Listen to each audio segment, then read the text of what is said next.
Yo, welcome back to the channel. Today we're talking about developing film at film labs. A lot of you just send your film off, you receive scans, and sometimes you get your negatives back. But ultimately, you don't really know what happens at these labs. So I went to a lab here in the UK, the Analogue Wonderland Wonder Lab, to go check out exactly how they process color film and of course black and white film. I brought with me a roll of Easy 400 because I wanted them to develop that for me. If you haven't copped Easy 400 yet, what are you waiting for? Links down below where you can find in retailers all across the world.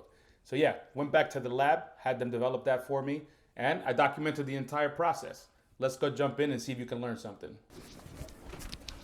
What up? We're at the Analog Wonder Lab, and today we're gonna develop some film. We've got color film and black and white. A lot of you don't know what happens at labs, and I guess I don't either, but we're gonna find out today. First of all, what's your name? Hi, I'm Elena. Perfect. And you are? I'm the lab technician. Fantastic. So we've got some color film right here. What happens? This film just arrived. What happens now? So the first thing that we are going to do is open this. We don't need the plastic. So once we have the film, we need to use a film retriever to get the first bit out. So this is, I'm curious how you do this because I tried to do this at home and I could never figure it out. You beat the first bit. If it's hard, Yeah, you just need to kind of wind it a little bit, yeah. and it should go through. And then you need to the ear. listen to it, and it will do like a little click. And then you kind of go out a little bit, and then push it. You want to know something funny? When I do this at home, I just rip that whole thing open in the dark like a savage. I do the same. I used to do the same. Normally we will write like the order number here, Yeah. and then just like Ipsy. And then we would normally add also like the information, like what kind of scans you want, like Gotcha. premium or whatever. Now you're tagging the film. Yeah, we use twin checks. Every film gets To- its own sticker. So you have the number here, and you can easily match it with the order and the person, so the film doesn't get lost. And then we just need to put one of those. Yeah, so that gets literally stickied onto the plastic thing. Yep, this tape is special, so it kind of can handle the chemicals. It doesn't get Okay. destroyed, otherwise you Yeah, will yeah. lose your film inside of the machine. Gotcha. Special tape so that it sticks all the way through. I didn't think about that either. There's so many things happening. So this Yes. plastic sheet thing, this is what'll be pulled through the entire machine? Yes, the machine has like a mechanism in the middle Yeah, that kind of grabs. yeah. that So you as need that to gets pulled secure through, it. the film gets pulled out of the canister. Yep. Makes And then a total blade, sense. we will cut the film. Yeah. So we will keep the canister on the third side of the machine.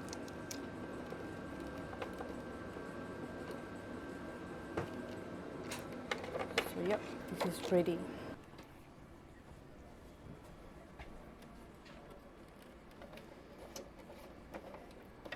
Just feeding the film in there. Bye-bye. Okay.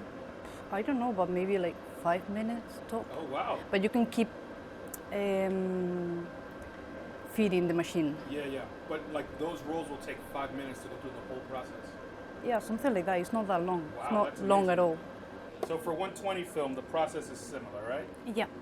So what we would do is to separate the film from the Yeah. paper and the spool And we put it in this. and get it inside Cartridge. of this kind of canister Yeah. That magazine. happens in the dark. Yes, this will happen inside of the black bag, Yeah. so no light gets involved Mhm. and the film is safe. So we will put it here, leaving a little bit out Mhm. as if it was 35, and then we will go inside of here and basically with Then a little that bit plastic film sheet, yeah. out, with a twin check and everything, and just Yep. tap it. And then it's the same exact process, putting that whole thing into there. Yeah. Is this what I think it is? Yeah, the film is almost ready. It's getting there. Oh, I see. That'll fully come out at the end. Where's it going? You can see from this side Oh. that it's getting out. Nice and dry. There we go. Dry film. That is so fast. It's so much slower when you do it at home. Yes, But it's cheaper when you do it at home. as well. That is cool. Fully dried, perfectly developed, no issues at all. And that took, how long, like 5-6 minutes? Yeah, not that long. That's awesome. All right, so from here, I guess it's time to scan the film. So here's where things get pretty interesting. Scanning is kind of a whole world on its own, and a lot of you think your negatives aren't quote unquote edited. Well, they are. When you send them to get scanned at a lab, there's a person, a human being, pressing buttons behind the scanner, making your photos look as best as possible based on what they think they should look like. Let's go ahead and check that out. Big Q right there. Okay, so what machine are we on here? This is the the Frontier. famous Frontier. Yep. For all you nerds The out there. SB 3000. SB 3000. Oh yeah. All right, so So now we just need to write the information, like with Emma, then the twin check,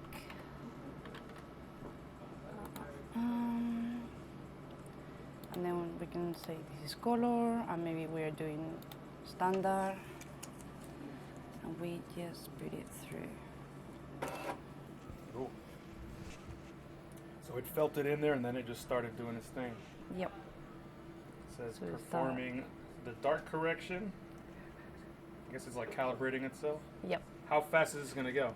Is it gonna like fly through there? Yeah. Oh wow! Normally would be just the first one, because the first frame, because Oh, it's you cut. have to tell it where it is. Yeah, normally it does it automatically, but when it's cut, Mm-hmm. you need to show the machine.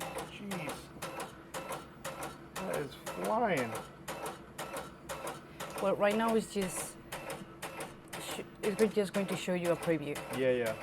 so you can change the color balance.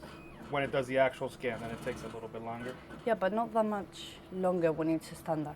Depends on the size of the final file. Okay. So let's say that I don't like, I know, this kind of yellow. Can you repeat that part right there? You said I don't like.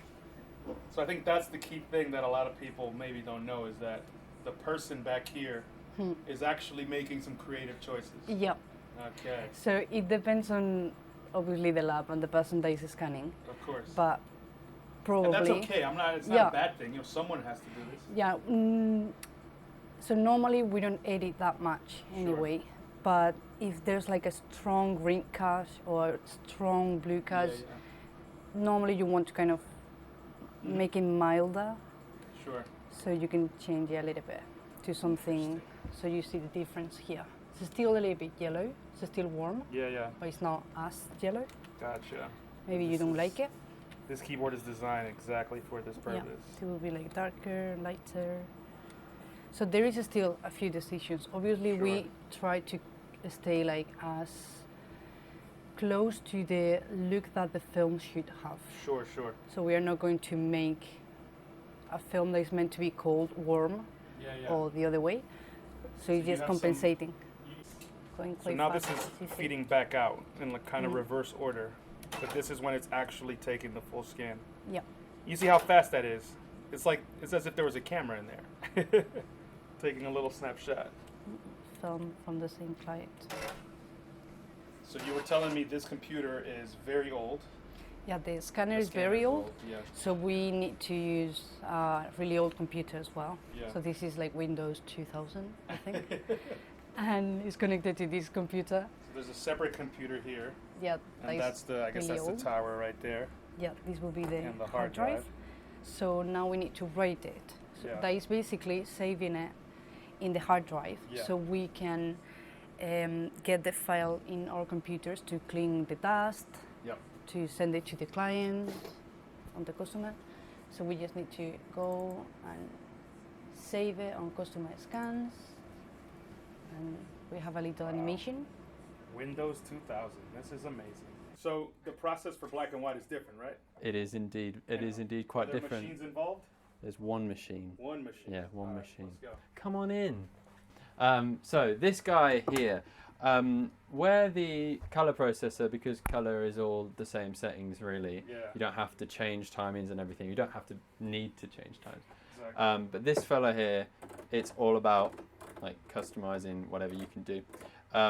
It's really useful for doing stuff like E6 as well, and other random color processes.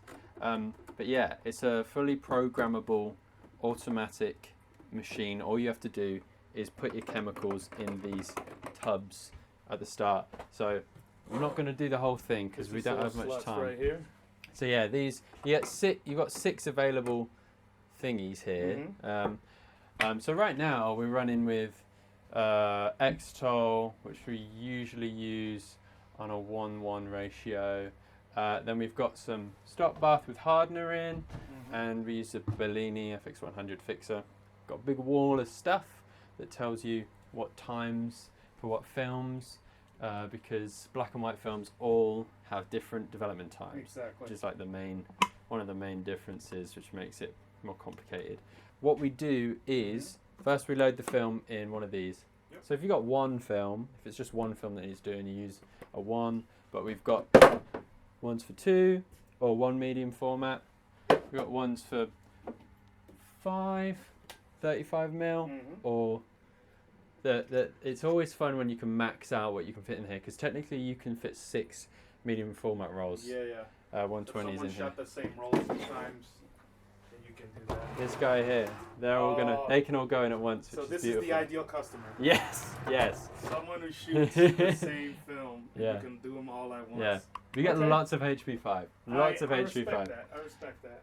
Once you've loaded it in here, which you do in the dark, obviously. And this is the Jobo system, which is slightly different to Patterson, because obviously Patterson is, if you're doing it by hand, inverting. But this thing, what this machine does, come on down.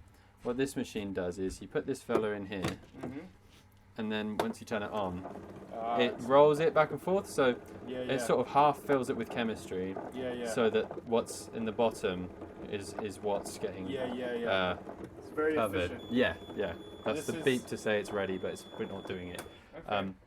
So yeah, what you do, you put that in there, and then you put your chemicals in. Beep, boop, boop, boop, boop. Different sizes have different chemicals, different amounts of chemicals that you need. But the main thing of this one is how you can customize it. So this little panel here, you've got your presets for all sorts of things, like E6 plus 1 plus 2, whatever. Anything you could possibly want to do, you can do it with this. And it's great because, close it, this bit lifts up, and what it does is it drains the chemistry out. And if it's like hazardous materials, should we say, like the developer and all that, they go in a different tube down to that tank there. But if it's just water, it can run out into the sink. So it's just like time it, everything like that. But once it's in, you can just let it do its thing. Well, first things first, that comes out of there, and then put it in this little bath here, which is just water with some wetting agent, and then hang it up to dry. Usually what I tend to do is do the whole day's film, let it dry. We've also got a drying cupboard, but we usually have enough time to let it air dry, because it's a little bit more economical, less electricity and all that. And then in the morning, you take it down, and then you match it with its order, which orders are all over there. Match it up, put it out there. Once you've done all of them, we take it into the same place where the colours get scanned.